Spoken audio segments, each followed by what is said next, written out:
السلام علیکم ورحمۃ اللہ وبرکاتہ۔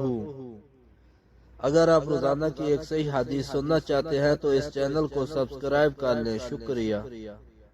بسم اللہ الرحمن الرحیم۔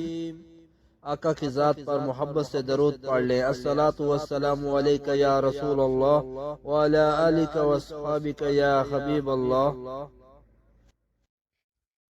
ابو ہریرہ رضی اللہ عنہ نے فرمایا کہ نادر لوگ نبی کریم صلی اللہ علیہ وآلہ وسلم کی خدمت میں حاضر ہوئے اور کہا کہ امیر و رئیس لوگ بلند درجات اور ہمیشہ رہنے والی جنت حاصل کر چکے، حالانکہ جس طرح ہم نماز پڑھتے ہیں وہ بھی پڑھتے ہیں، اور جیسے ہم روزے رکھتے ہیں وہ بھی رکھتے ہیں، لیکن مال و دولت کی وجہ سے انہیں ہم پر فوقیت حاصل ہے کہ اس کی وجہ سے وہ حج کرتے ہیں، عمرہ کرتے ہیں، جہاد کرتے ہیں اور صدقے دیتے ہیں، اور ہم محتاجی کی وجہ سے ان کاموں کو نہیں کر پاتے۔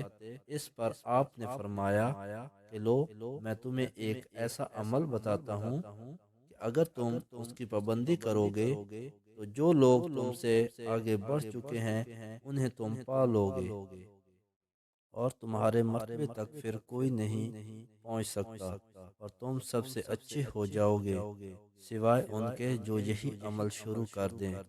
ہر نماز کے بعد 33 مرتبہ تسبیح سبحان اللہ، تمہید الحمدللہ، تکبیر اللہ اکبر کہا کرو۔ پھر ہم میں اختلاف ہو گیا، کسی نے کہا کہ یہ تسبیح سبحان اللہ 33 مرتبہ، تمہید الحمدللہ 33 مرتبہ اور تکبیر اللہ اکبر 34 مرتبہ کہیں گے۔ میں نے اس پر آپ صلی اللہ علیہ وسلم سے دوبارہ معلوم کیا تو آپ صلی اللہ علیہ وسلم نے فرمایا کہ سبحان اللہ، الحمدللہ اور اللہ اکبر کہو، تاکہ ہر ایک ان میں سے 33 مرتبہ ہو جائے۔ حدیث نمبر 843، صحیح بخاری۔ اگر ہو سکے تو اپنے والدین اور آقا کی ساری امت کے ایصال ثواب کے لیے اس حدیث کو زیادہ سے زیادہ شیئر کریں۔ جزاک اللہ خیرہ۔